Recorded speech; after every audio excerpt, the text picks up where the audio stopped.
Zona Cero.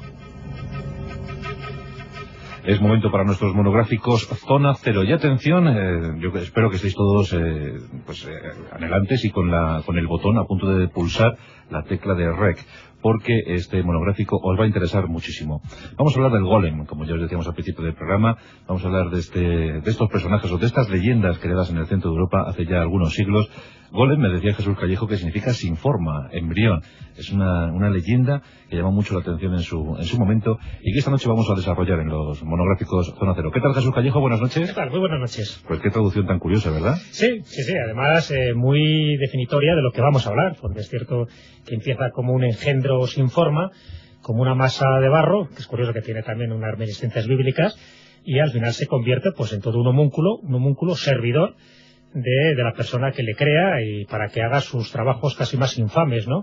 Alguien, el servidor ideal, alguien sin cerebro, de Frankenstein, que cumple a rajatabla todos sus deseos y luego pues se echa a dormir hasta la mañana siguiente, hasta que le quiera reanimar, o sea que no da un ruido. Carlos Fernández, ¿qué tal? Buenas noches. Buenas noches. ¿Esto no será cosa de judíos? Sí lo es, y además de los mitos judíos, y porque claro, obviamente España como tiene el problema de que no existe un mito judío propio, sino que el mito judío es un mito ajeno a nosotros, en el sentido que fue tan espantosa la expulsión y sobre todo la brutal persecución que hubo luego a los conversos en los siglos XVI y XVII, que realmente la riquísima tradición judía que había en la España medieval se perdió.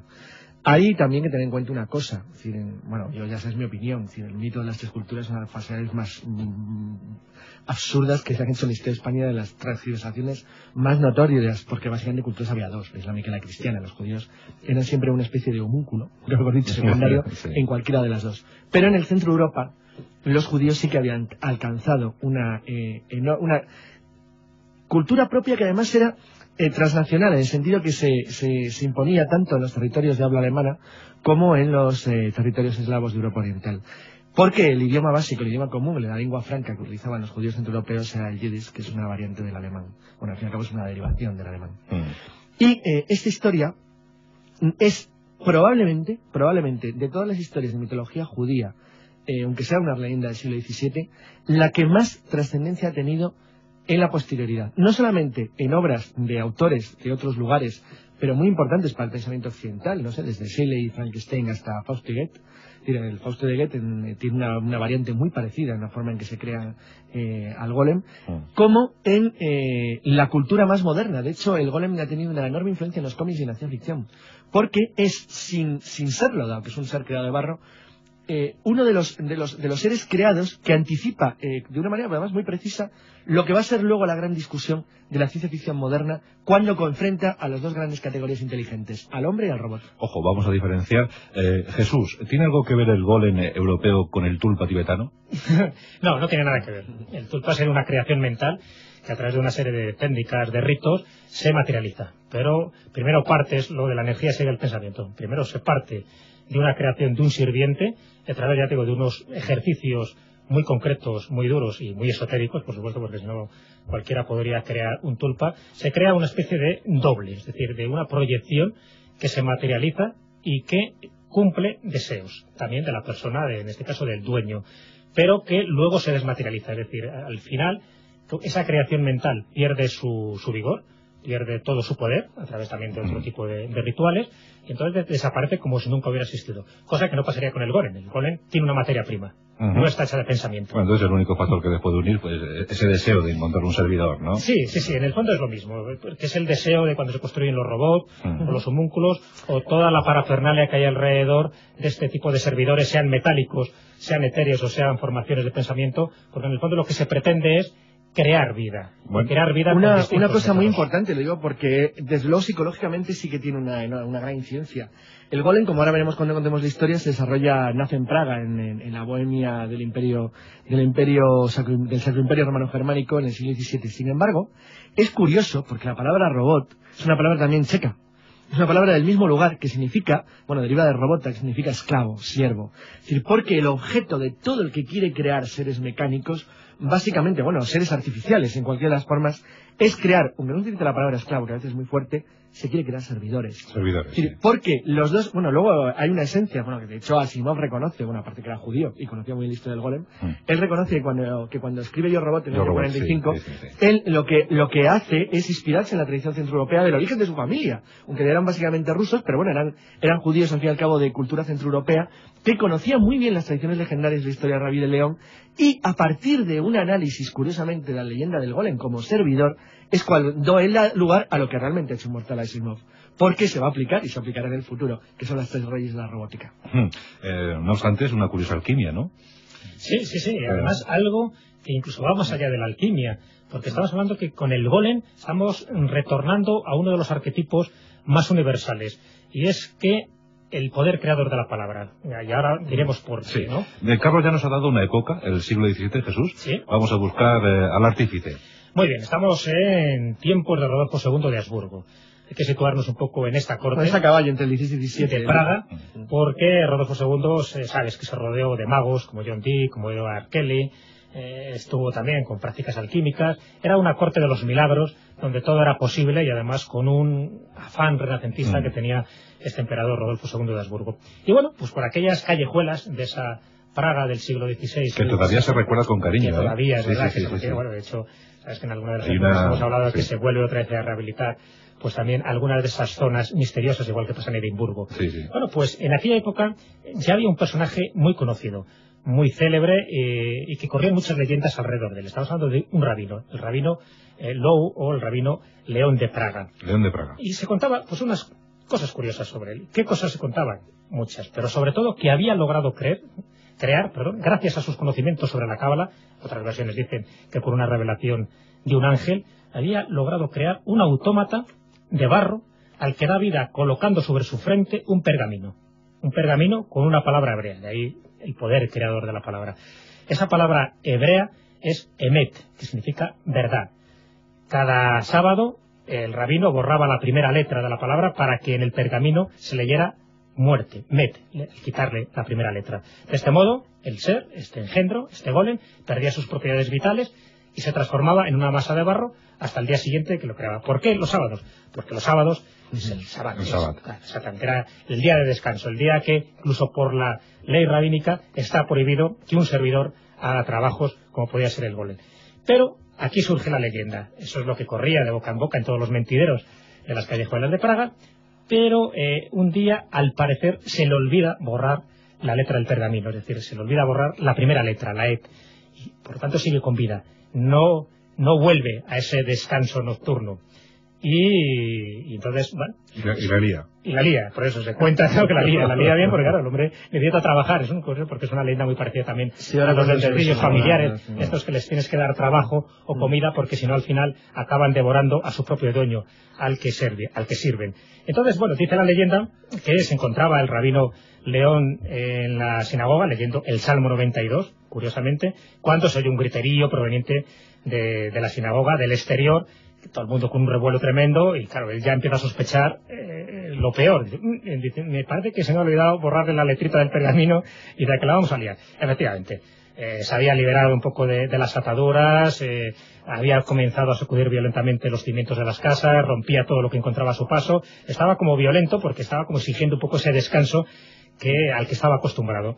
Tras una breve lucha, el cabalista logra transformar emet en met, es decir, le logra quitar esa letra para que se convierta en inofensivo una vez más el golem. Pero aprende la lección y dice, yo no puedo seguir ya con este sin vivir, y lo que hace es que al final destruye un poco la fórmula, no quiere que nadie más construya esto, porque sabe que algo que en principio puede ser positivo, el poder creador de la palabra, puede también generar unos efectos muy nocivos. Entonces, ese conocimiento de este rabino, Carlos, se quedó en él, no lo transmitió. Efectivamente, no se transmitió. Bueno, por cierto, no es una fantasía como tal. La historia del golem no es una storytelling, como llaman en Alemania los contadores de cuentos o las tradiciones centroeuropeas, sino que se trata de algo mucho más serio. Tanto es así que sobre el golem hay estudios como el que hizo en su momento, bueno, por cierto, el golem se llamaba Yoselé, ¿no?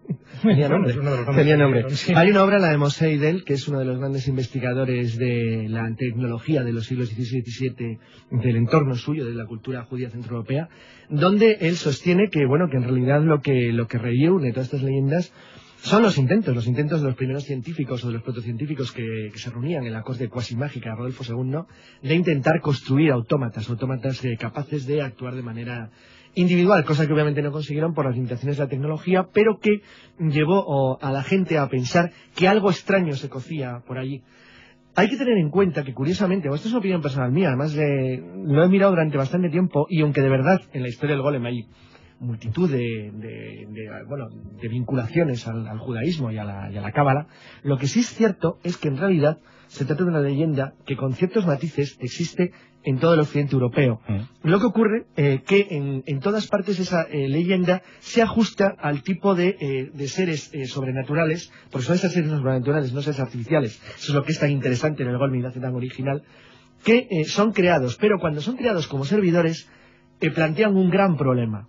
El problema es que ellos exigen, a cambio de los dones que dan, trabajo y comida. Entonces, es lo lógico, para eso son servidores y siervos. De manera que en todas las leyendas, por ejemplo las que Jesús y yo escribimos hace tiempo en Duendes o luego en Gnomos, normalmente en las leyendas, por ejemplo, españolas, cuando el duendecillo suele ser un familiar, es decir, puede ser vendido, dado en donación, o regalado, o comprado, o fabricado, no recibe la contraprestación de trabajo o comida, a cambio de los dones que está otorgando a su señor, pues bueno, termina acabando con él. Es decir, esta vinculación demoníaca o malvada al problema del ser artificial se mantiene hasta Shelley, porque es la base de Frankenstein. Es decir, el conocimiento excesivo no nos va a ayudar, sino que nos va a llevar a la larga a nuestra destrucción.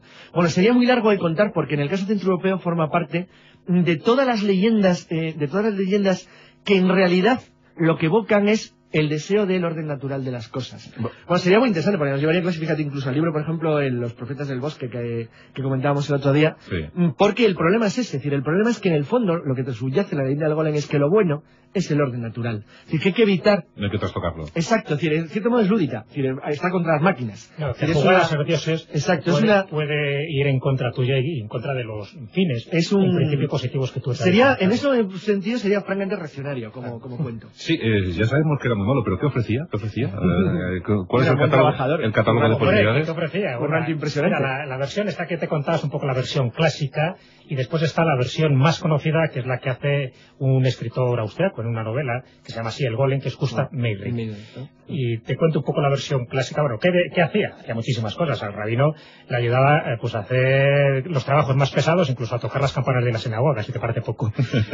Pero fíjate, cuando hablamos de la leyenda que tiene un pozo de realidad. ¿Te acuerdas que antes, según esta tradición, se decía que el rabí León de Praga se da cuenta de la trastada que está haciendo su engendro cuando está en la sinagoga leyendo el Salmo 92? Bueno, actualmente, a partir de toda esta leyenda, de esta tradición, cada sábado en la sinagoga Al-Netú, en la judería de Praga, la lectura del Salmo 92, que es uno de los salmos más corrientes dentro de la liturgia hebrea, se repite 2 veces de forma intencional. Un poco como reminiscencia de esa leyenda. Incluso, terminando un poco esa leyenda para que veas hasta dónde puede llegar esa trascendencia, ¿no? Los restos de la criatura, dice que fueron ocultados en el desván de la sinagoga, ¿no? Para que nadie los conociera, que nadie los viera y que nadie pudiera volver otra vez a reanimarle. Y se dice que varios años después el rabino Ezequiel Landau sube al desván para ver sus restos. Cuando baja de allí, baja lívido y prohíbe que nadie en el futuro vuelva a entrar en la habitación. De todos modos, y esto es la leyenda, esto es lo bonito, siempre de acuerdo también con esta tradición, cada 33 años el autómata se deja ver fugazmente por las calles de Praga, armando el revuelo considerable, ¿no? Eso se sigue contando. Yo recuerdo, cuando estuve en Praga en agosto del 98, bueno, pues seguían contando, ¿no? Y vas a la sinagoga y te dicen... de cada 33 años... No, que lo del gol, ¿eh? Que sigue enterrado allí en alguna parte del desván. Sí, como un atractivo de la sinagoga, ¿no? Como un atractivo más para... Entonces, lo que hace Gustav Meyrink le da un giro a la leyenda, muy posterior, porque estás hablando de una novela ya del siglo XIX, principios del XX, y él cuenta, en lugar del pergamino que está en la frente con esa inscripción de Met o Met, que dice verdad o muerte, él cambia un poco esa versión clásica, y él dice que lo que animaba a la criatura era como una especie de placa que tenía detrás de la dentadura, que había que quitársela para... Que eso sea hablamos ya de implantes. Claro, estamos incluso hablando ya de aparatos tecnológicos, vamos más allá. Ya no es el poder de la palabra, el poder creador de la palabra, que somos capaces de crear dioses y demonios y de infinitos universos, como nos dicen los autores de ciencia ficción, Entre ellos, pues bueno, pues el que acabas de comentar y otros muy conocidos, Stanislas Lem, por ejemplo, que ahora está muy de moda con lo de la película de Solaris.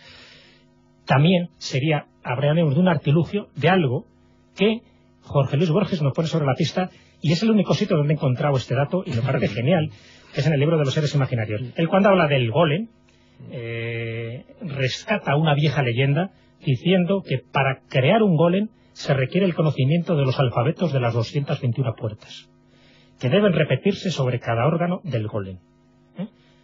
Fíjate qué curioso, de qué alfabeto, en concreto 221 puertas, que tiene que activarse punto por punto, órgano por órgano del golem. Pues claro, de una manera muy, muy romántica y muy bonita, está hablando de programación. Es una cosa fantástica, porque claro, estás hablando de un microchip que tienes el programado punto a punto. Es como si tú estuvieras activando el golem paso a paso. De todas las revisiones de los mitos del cine de los años 20, La momia, Frankenstein, que se han hecho en el cine, solo falta el golem. El golem fue una película de gran éxito en los años 20, todavía con el cine mudo, porque la verdad es que es uno de los primeros mitos de los siervos creados artificiales, que además genera la destrucción luego del entorno cuando escapan del poder del control del creador. Pues nada, hoy hemos reivindicado la figura del golem y yo creo que está muy bien, que seamos justos con el pobrecito. Pero quítale la E, ¿eh? ¿Le quitamos la E? Sí, bueno, yo creo que se descansa un poquillo. Les va a quedar un poco feo, esto. Bueno, pues gracias, Carlos Canales, muy amable. Aquí tienes tu golem. Gracias, es de barrito chiquitito. Es de barrito chiquitito, este te puede hacer, pues bueno. Te hace cosquilla, pero este no derriba nada. Y toma, a ti Jesús te voy a dar un tulpa que he creado para ti. Sí. Muy feo, pero bueno, la verdad que con él puedes, no sé, aspirar al nirvana. Bueno, si me das 2 tulpas, yo te doy el alfabeto de las 221 puertas.